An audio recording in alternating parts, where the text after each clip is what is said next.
نحمده ونصلي على رسوله الكريم اما بعد فاعوذ بالله من الشیطان الرجیم بسم اللہ الرحمن الرحیم ایاک نعبد و ایاک نستعین صدق اللہ العظیم۔ میرے محترم بھائی اور دوستو، چھوٹی سے چھوٹی چیز اور بڑی سے بڑی چیز اللہ سبحانہ و تعالیٰ نے پیدا کی، تو اس لیے عبادت بھی صرف اللہ سبحانہ و تعالیٰ کی جائز ہے، اللہ کے علاوہ کسی کی بھی عبادت جائز نہیں۔ اور پھر اسی طرح چھوٹی سے چھوٹی چیز بھی ہم نے مانگنی ہے تو اللہ سے مانگنی ہے، ایاک نعبد و ایاک نستعین، صرف ہم اللہ ہی کی عبادت کرتے ہیں، اسی کے آگے جھکتے ہیں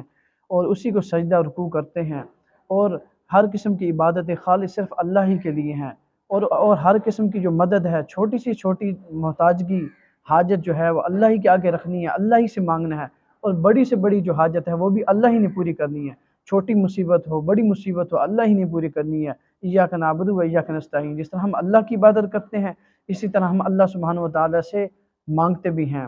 تو میرے محترم بھائیو، فرمایا للہ الاسماء الحسنی فادعوا بہا، اللہ کے سارے ہی نام اچھے ہیں، اللہ سبحانہ و تعالیٰ کو اس کے پیارے پیارے ناموں سے یاد کرو، اس کے صفاتی ناموں سے یاد کرو۔ تو آج آپ حضرات کو ایک حاجت کا بہت بہترین اور بہت زبردست اور بہت پر اثر اور بہت جلدی جس کے ذریعے اللہ سبحانہ و تعالیٰ حاجتیں پوری فرماتے ہیں عمل دینا ہے، یا حنان یا منان یا ذل جلال والاکرام۔ اللہ سبحانہ و تعالیٰ کی صفاتی نام ہے یا حنان یا منان یا ذل جلال والاکرام، صرف 313 مرتبہ پڑھیں گے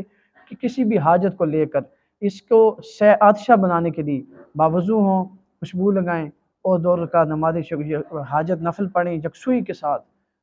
نفل پڑھ کر اس کے بعد کچھ دیر خاموشی سے بیٹھ جائیں تحیات کی شکل کے اندر، اور بیت اللہ رخ ہو اور درود شریف پڑھیں کچھ مقدار میں جتنی دل میں آ جائے اس وقت۔ اس کے بعد پھر یا حنان یا منان یا ذل جلال والاکرام